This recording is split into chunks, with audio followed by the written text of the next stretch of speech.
Hi everyone, and welcome to Backstory. I'm Dana Lewis. This backstory takes you to Taiwan.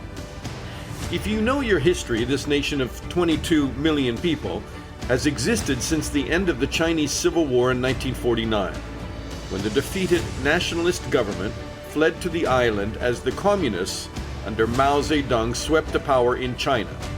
Since then, China has threatened to retake the island it considers little more than a wayward province. Taiwan has increasingly proclaimed its independence, and lately the language of diplomacy has been replaced by this.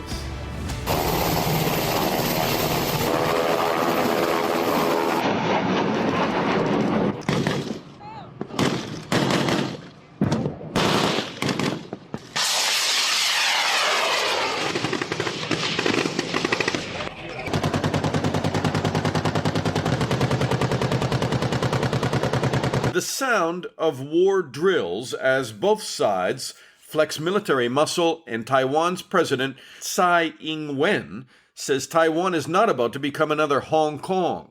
This is a very strong message from the people of Taiwan. That is, they don't like the idea of being threatened all the time. We're a successful democracy. We have pretty decent economy.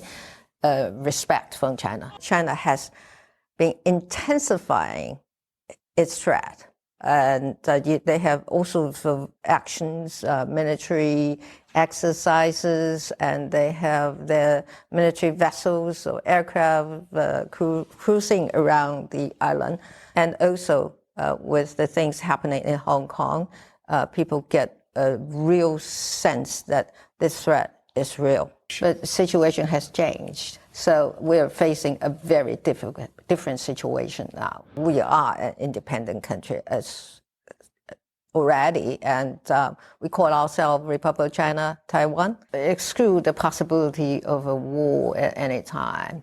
I do think we have a pretty decent capability here. Invading Taiwan is something that is going to be very costly for China. China has repeatedly flown warplane sorties across the Taiwan Strait towards Taiwan, no longer respecting the 80-mile separation of the Taiwan Strait. Taiwan declaring it will defend itself from China is, quote, like ants trying to shake a tree, says China. Are we about to see a war between Taiwan and China which could potentially drag in Taiwan's main arms supplier and defender, America? A war in Asia? High stakes. Taiwan on this backstory. All right, joining me now from Taiwan, from Taipei, is the Asia correspondent for the Telegraph, Nicola Smith. Hi, Nicola. How are you doing there with, first of all, COVID-19? Hi there, Dana. Yeah, we're doing great with COVID-19. Taiwan's been doing an excellent job in terms of combating the virus and not allowing it to come into Taiwan or to take hold here. So life is very normal. So here in your home country of the United Kingdom, there's 65,000 excess deaths. One of the worst in Europe, one of the worst in the world. What did Taiwan get right that the UK got wrong? Well, it's devastating how many deaths there have been in the UK. But I mean, Taiwan did everything right from the start. One of the reasons was because in 2003, when there was a SARS outbreak, they were hit badly. So they took that time to just prepare their pandemic plans and to put together a strategy to never allow that to happen. It helped that their vice president, at the time the pandemic started to take hold, was an epidemiologist. So he was an expert and an expert in government. So they really let their response be led by scientists, and politics didn't get involved. One of the first things they did was control the borders very, very carefully. First of all, restricting and monitoring flights from China. And then expanding that as the virus spread around the world. They had a great contact tracing system in place. They also had very strict quarantine and still do. So anyone coming into Taiwan, and people are only allowed in on a restricted basis, must go through 14 days of compulsory quarantine. So all of these things came together. They acted very early, very decisively. And now life is normal. Schools are open. And people are going out to restaurants, they're meeting their families, they're just living life, like before. We can't really travel very much without the quarantine, but life is good here. All right, everybody's healthy. That's good to know. I want to talk to you about China and the threat of Sure. war. So they've got COVID-19 right. Do they have China policy right? And as we speak, in the weeks leading up to this, you've had warplanes from China crossing the median line of the Taiwan Strait, approaching in a threatening manner. Some pretty strong messages coming from China. Definitely, and it seems to be part of moves by China generally this year to have a very robust foreign policy and quite an aggressive one around the world. It's not only Taiwan. But you asked if Taiwan has its China policy right. That's very hard to do because fundamentally they're at loggerheads about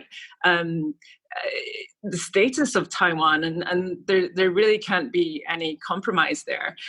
China has stated for decades that it believes that Taiwan is part of its territory, and Taiwan just disagrees. So there can't really be any agreement there. However, do they in their hearts disagree? I mean, when you sit and talk to politicians and people who live in Taiwan, I mean, a lot of people felt, probably 10, 20, 30 years ago, when you do polling, a lot of people identify with China. Now there's this completely new generations of people who don't identify with China. They see what's happening in Hong Kong. They probably feel pretty distant from ever joining China. Yes, absolutely. And I don't think it's just the younger generations. I mean, now when you look at the polls, the overwhelming majority would say that they identify as being Taiwanese. There's always a very small minority who would want who'd identify as Chinese, but that's just not. Taiwan has moved on basically, and it's forged its own identity. It is de facto independent just now. China hasn't moved on, and China, absolutely not. And you believe it's inevitable that this wayward province, that's what they consider Taiwan, will rejoin either willingly or possibly through armed action. I mean, and it seems like now the leader of China is saying we're not going to pass this to another generation and another generation. He wants to bring Taiwan into China. Absolutely, and President Xi Jinping has made it very clear. He said in a speech last year that if Taiwan would not unify peacefully, that force was not off the table, and he's also made it a very personal part of his own legacy. He's one of the strongest presidents since Mao, and so for him it's personal, but it's also a very nationalistic cause in China as well. It's one of the unresolved issues of the Chinese Civil War in the 1940s.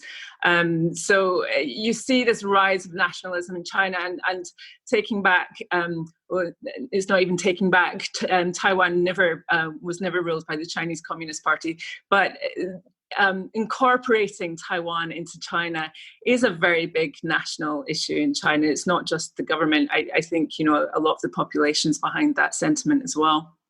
So in Taiwan, they believe that they're going to stay independent. And how are they going to fend off China? Militarily? Well, that's a good question because, you've got Taiwan is it's a democratically run island of about 24 million people. It's, compared to this huge behemoth next door is this, China with over 1 billion people and a huge military force. So to fend off China militarily would be very difficult. And Taiwan does face a huge military threat of invasion and of China trying to take it by force. It couldn't fend off China alone. It would need support from the US and other regional and global allies. And so this is a very tense time for the Taiwanese. They know that they've seen what has happened in Hong Kong. It's a different situation in Hong Kong. You mentioned that earlier. But they have no intention of taking the offer of one country, two systems. Now they've seen how Beijing has just run roughshod over that. And so there is no easy or happy solution to the Taiwan question. The government of President Tsai Ing-wen has said that they want the status quo. They've offered to talk to Beijing to find some kind of solution, but Beijing has just completely cut ties with her government. How do you read President Trump's administration? First of all, would they come to Taiwan's aid, and militarily, would they defend Taiwan? Let me ask you that first of all. What's the read on it there? It's very hard to know exactly what the US would do. There are a number of factors at play. In a lot of ways, they've been very good for Taiwan, that they have shown a lot of support. They've sent 2 recent high-level visits to Taiwan, and that has boosted Taiwan's confidence. At the same time, in doing so, China has been riled, and that's raised tension. So it's a bit of a double-edged sword. Nicola, do you read it, and others there, do people read it as Trump being supportive of Taiwan, or do they read it as sort of short-term, low-horizon policy by the Trump administration, where they're just trying to irritate China because they have all sorts of trade issues with them and other issues with them? Well, it's hard to take the US election completely out of the equation. But generally, I think people do feel supported by the Trump administration, and there's a little bit of nervousness about a Biden administration coming in and being weaker on China. But I don't think necessarily that people trust President Trump himself. It's more the people who are working for him, and also Senate and friends in Senate and Congress that has representatives that there is a very strong Taiwan lobby in the US, and that has grown in recent years, and there's a lot of support for President Tsai. So when it comes to military action, nobody's quite clear what the US would do. It would depend, first of all, what China does, if it's a full-scale invasion across the beaches, or whether they choose to try to take over some of Taiwan's outlying islands, or they go ahead with a blockade or a cyber attack. It would depend on, first of all, on China's actions. But the US has given Taiwan commitments towards its security, but these commitments haven't been explicit in terms of action and what they would do if there was a full-scale invasion. So that is a big question hanging over Taiwan's future, and nobody really knows the answer at the moment. Is Nicola Smith allowed to be the Asia correspondent, or is she allowed to leave the country right now? Are her editors back at the Telegraph saying you can't leave, you better stay because things are that hot right now? Not yet, no. I mean, I think at the moment we are, it'd be very difficult to leave because of COVID-19, but I think at the moment people are more nervous about the period between the US election and the inauguration, that 4 months in between, when it could, if there is some kind of discord in the US, and everyone else is so distracted by the pandemic, that President Xi could see a window of opportunity there to take action against Taiwan. And if you don't have a strong leadership in the US at that point, then that could be very detrimental to Taiwan's interests. So I think that there's certainly some nervousness just now in Taiwan with the number of military sorties that China's been sending over the past few weeks, and certainly over the past few days it's escalated again. So people are starting to wonder about what is going to happen and how they're going to deal with it. But the biggest concern is about that time in the US, that 4 months where we're not quite sure what the presidency will hold. Is there a perception that an incoming Democrat President Biden would be soft on China, or it's just a big question mark? People don't really understand how he would react. I think there was an incoming president on the Democrat side, if Biden were to win, and that's a bigger question mark. Yes, there is a question mark. I mean, I think generally people are a bit more wary or unsure about Biden, about how he might react. I mean, at the same time, there is unpredictability about Trump because, ultimately he hasn't got rid of that businessman image where he could very well trade off Taiwan as some kind of pawn to get something else out of Xi Jinping. So there are concerns on both sides, regardless of who comes in. I think, though, for the US, it would be very difficult to give up Taiwan. It would be very difficult not to step in, not least because of Taiwan's strategic importance to the US and to the rest of the region and the world. And currently, it is part of this first island chain that goes from the Russian coast down to the Malay Peninsula. And if China was to take over Taiwan, it would get a Pacific coastline, which would be a huge problem for the US and its Indo-Pacific strategy. And it would allow China to dock submarines and launch them off the coast of Taiwan. So there's a military and security concern for the US. Taiwan is also a huge semiconductor producer, so they would not want China to control that supply chain. So there are a lot of reasons why it's in the US's interests to defend Taiwan, and I personally can't see why that would be much different under a Biden presidency as compared to a Trump presidency. Just the last question, just to kind of end where we started in terms of Taiwan, and that is, maybe the answer is obvious, but why is China being so aggressive in the last few weeks, in the last few months? Is it because of the arms sales and the diplomatic visits by Americans? Is it just that, or do they see a window now of if they're going to press Taiwan, now is the time to do it? And is it a bluff, or do you read it otherwise? I mean, I think it's the reasons you suggested. It's a bit of both, really. I mean, China has escalated its actions in recent weeks because of growing ties between the US and Taiwan with the arms sales and the visits. That has certainly triggered China. At the same time, China always has had Taiwan in its sights. It's a strategy, and it's a red line. It's a strategy that it's not going to give up, and it always has the intention of taking over Taiwan by peaceful means or by force. So I think that regardless of what the US does, China is going to escalate its actions. And it's also part of Xi Jinping's wider strategy this year. No one's quite sure why he's being very aggressive towards India and towards China's also taking. It's really shifted its relations with countries like Australia.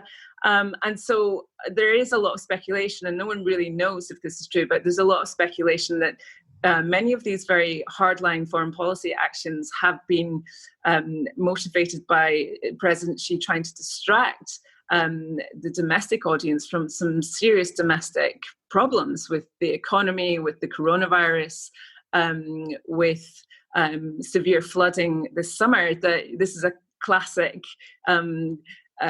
foreign policy move, is to just distract the audience at home and show yourself to be strong abroad. Nicola Smith, the Asia correspondent with the Telegraph. Great to talk to you. You too. Thank you. Bonnie Glaser is a senior advisor for Asia and the director of the China Power Project at the Center for Strategic and International Studies. And that kind of rolls off my tongue, the China Power Project. What is that?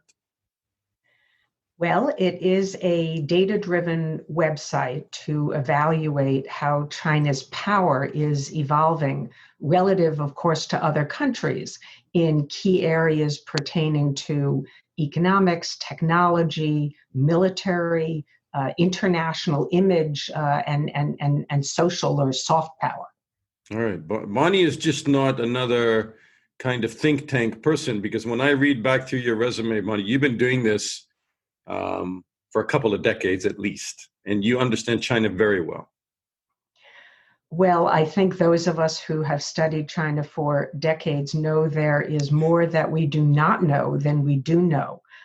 You certainly can't go to China once as a tourist and be an expert. And there's so much in China that is opaque, very much a black box, especially under Xi Jinping. So it's always a challenge to figure out what underlies China's policies. You've advised the U.S. government in the past. Would you advise them right now that they're doing a smart thing with regard to Taiwan? Increased arms sales, diplomatic visits. It's escalating, isn't it? Yes, I think that the United States has a lot at stake with Taiwan. And frankly, I believe that the president of Taiwan is not pursuing provocative measures, and the Chinese are putting enormous diplomatic and military pressure on her and her government. And so then the question is, what does the US really need to do in response? Because we don't want to have a military conflict across the strait. And we don't want Taiwan to be intimidated or the people to feel that they have to succumb to China's demands when in fact that is not what they choose to do. And this is a hard set of challenges for the US government. So I support many things that the Trump administration is doing. We do have an obligation under the Taiwan Relations Act to sell arms. Sometimes we sell things that are appropriate. Other times we do not. I personally think that spending billions of dollars on tanks was not a good way for Taiwan to spend its very precious defense dollars. But there's about to be a new package of arms sold to Taiwan that will really focus more on asymmetrical capabilities, things like sea mines, coastal defense cruise missiles. Right. 7 major weapon systems, mines, cruise missiles, drones. I mean, the thing is, though, in the past, the U.S. has kind of dribbled in weapon supplies to Taiwan. This is much more overt. This is a much bigger package this time. And is that designed to kind of tell China, look, don't mess with Taiwan? No, I don't really think so. I think actually the dribble approach is the right one. In other words, Taiwan should be treated like every other country that purchases arms from the United States. When they make a request, we should evaluate it and give it a thumbs up or a thumbs down. Really no need to accumulate large packages. We should just take them as they are submitted. So frankly, I think that is the better approach. But what the signaling we're doing toward Taiwan is more in terms of U.S. Military exercises. We've seen U.S. bombers in the area. We've seen an increase in U.S. naval activity. But we are also, in a sense, provoking China and the sending of high-level U.S. officials, which personally I support. The Chinese have seen as a real threat to their sovereignty. So part of the problem is that there's really no dialogue going on at the moment. Why would you support provoking them? Well, it's their perception that we're provoking them. I'm not sure that I believe that it should be seen as a provocation. So I think there's nothing wrong with sending the U.S. Health and Human Secretary to Taiwan. I mean, Taiwan has had about 400 cases of COVID and 7 deaths. They are an exemplary model for the rest of the world. Boy, the United States could learn a lot from them. So why not send our health and human secretary to Taiwan? But what I was just going to say is that I think that it's the absence of dialogue that makes this very dangerous. And there's no real dialogue between the U.S. and China on these issues.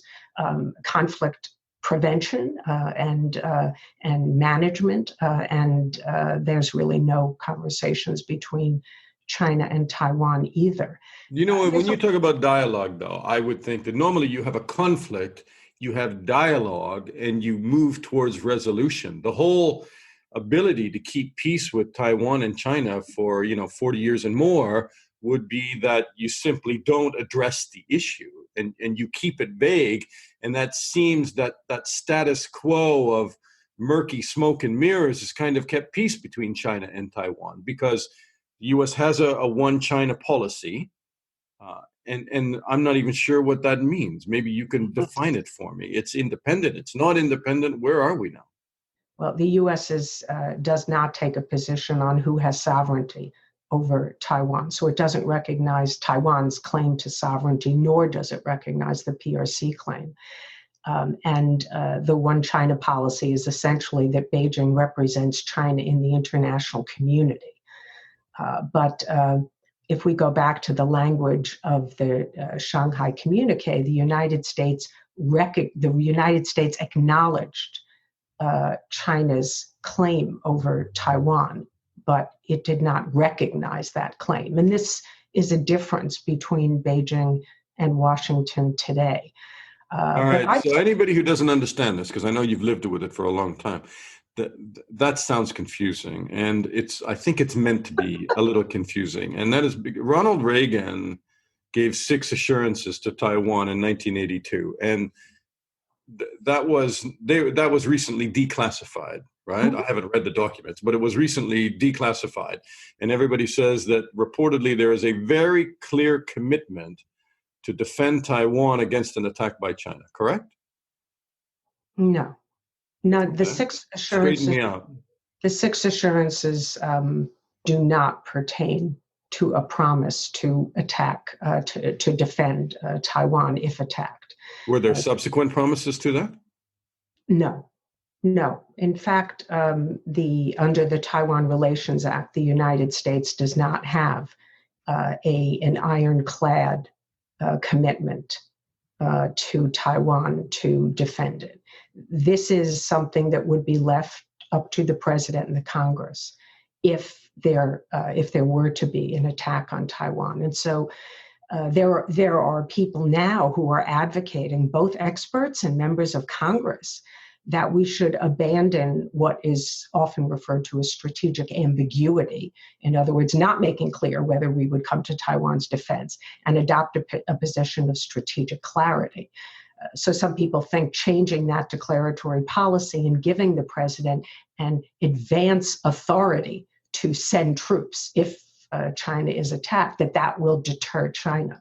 But the problem is that the U.S. military capabilities are really weakened right now in terms of intervening on Taiwan's behalf. So I think that changing our declaratory policy in the absence of bolstering U.S. military capabilities is potentially dangerous and could provoke the attack that we seek to prevent. Somebody says that, if the U.S. were to seriously want to support Taiwan in an invasion, I mean, you're talking about at least 4 divisions, some 80,000, a commitment of 80,000 troops. This is no small conflict that would draw in U.S. Navy and the Air Force and then boots on the ground in terms of the U.S. Army. Well, it's hard to know how quickly such a conflict would escalate, but it certainly would start out as a naval conflict, and Taiwan would seek to hold out long enough for a sufficient amount of U.S. troops to arrive, and that would probably take months. The U.S. would initially flow forces from what we have deployed in the region, of course, primarily in Japan, and perhaps from Guam, but then also from continental U.S. It could become a very large-scale conflict, and it's one that I think everybody hopes to avoid. Do you think China is serious about taking over Taiwan, and before this president leaves the Communist Party? Because China's president has said over and over again that he doesn't think it should not be kept passing through generation to generation to generation. Well, I think that Xi Jinping's statement, which he has made twice, that it shouldn't be passed down from generation to the next, is that does indicate at least some impatience. But I don't think that indicates urgency. For the legitimacy of the Chinese Communist Party, Xi Jinping must say that unification is inevitable. And he has talked about national rejuvenation, which he calls, the Chinese dream that should be achieved by 2049. He has said that that should include unification with Taiwan. Now, he won't be alive then, so we don't know whether he will actually try to achieve this in his lifetime. But his rhetorical statements, of course, must be that this is a sovereignty issue for China and that Taiwan belongs to China. But I think that Xi Jinping has other priorities that are more urgent, that he would not want to put at risk at this particular moment. So if backed into a corner, if he feels that his own position, the legitimacy of the Chinese Communist Party is in jeopardy, then perhaps he would act. So I don't rule out that he would, but I think that his preference is still to try to resolve the differences with Taiwan peacefully. And he has not abandoned the strategy essentially that he inherited from Hu Jintao, which is peaceful development across the Taiwan Strait. And he continues to speak about peaceful reunification, even though, of course, he does not rule out the use of force. So if the U.S. and Taiwan are not careful, perhaps they could provoke the reaction from China that they seek to avoid. So it is difficult to determine what will deter Beijing and what will provoke it. And there are differences on those questions. What is the point of sending warplanes from China across the Taiwan Strait, that 80-mile nautical mile stretch of water that they've been doing very recently, sending tens of warplanes approaching Taiwan and saying that they don't even recognize the middle of the strait? Well, certainly the PRC has never recognized the median line of the strait, which was drawn so many decades ago by the United States, but they have tacitly acknowledged it for many years. In the 1990s, when Taiwan President Lee Teng-hui he gave a speech at Cornell University, and Beijing thought that he was pushing for independence, and they flew dozens of fighters across the center line then. And the situation was quiet for 20 years. And in March of 2019, China started again. And I believe this past week was the fifth time. Because of the change of leadership in Taiwan. I mean, the race for what appears to be independence now, and you have generations of... appears to be independence. I can give you lots of examples of actions that President Tsai Ing-wen has taken to try and tamp down tensions and to discourage radical elements of her own party from pushing for independence. But she ran on an independence platform, didn't she? Her party has had an independence platform in the past. You think she's more moderate? I do think she's more moderate. I think she's very prudent. Do you, just to wrap this up, take this back to your own politics as you rapidly approach the November election, do you see a distinct difference between a President Trump administration and a Democrat President Biden in terms of the way they'll deal with Taiwan, one more aggressively, one less, or how do you see it? Well, I would highlight one potential difference, and this is, of course, my own personal view. But I think that a Biden administration would also want to strengthen deterrence and prevent war. And they would want to strengthen the U.S.-Taiwan relationship. But I think that they would go back to doing things in a more quiet way. And we have seen this in many administrations in the past, where we sail, of course, naval ships through the Taiwan Strait, but it's only under the Trump administration that this was made public. We have high-level meetings with officials from Taiwan, but we don't necessarily make them public. So I think that there might be an effort just to go back to doing things a little bit more quietly so that we don't seem to be humiliating Xi Jinping and pushing him into a corner and perhaps forcing him to make a decision that he doesn't want to make. But I also think that the Biden administration will try to resume dialogue with China at many levels to talk about how we can avoid miscalculation and crisis. You But see a more dangerous situation, it seems, if President Trump wins re-election. Well, I think that it is potentially dangerous right now. And I'm quite worried about the situation between now and the US election and then the inauguration of the next president. And I think that that is the dangerous time. But I would say also that if elected, that I think President Biden would be a firm supporter for Taiwan, for the values that we share. And for its role in the international community. And that would be consistent with prior Democratic presidents as well.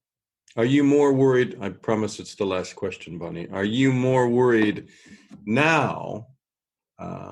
You're wiser and you've studied this a long time, but times have changed. China seems to be more aggressive. We've seen what's going on in Hong Kong.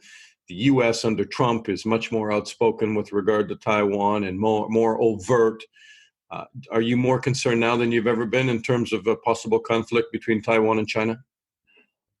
Yes, I am. I think that the combination of PRC capabilities militarily, Xi Jinping is a very aggressive leader who is less risk averse than his predecessors, certainly a more overt level of support from the United States for Taiwan.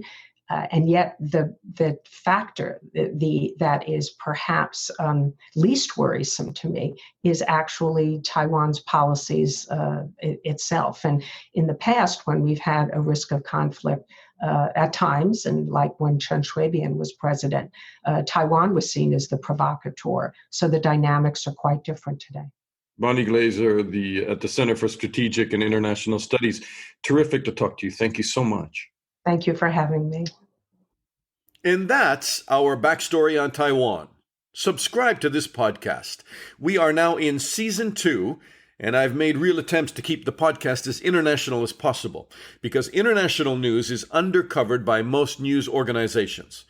Hit the subscribe button as we have covered stem cell breakthrough, Belarus and Russia and Navalny and nerve agents, American democracy and policing, and Britain's Brexit, nuclear arms, the West Bank and Israel, Trump's troop drawdown in Germany and NATO, and of course the pandemic, and Afghanistan, and Beirut.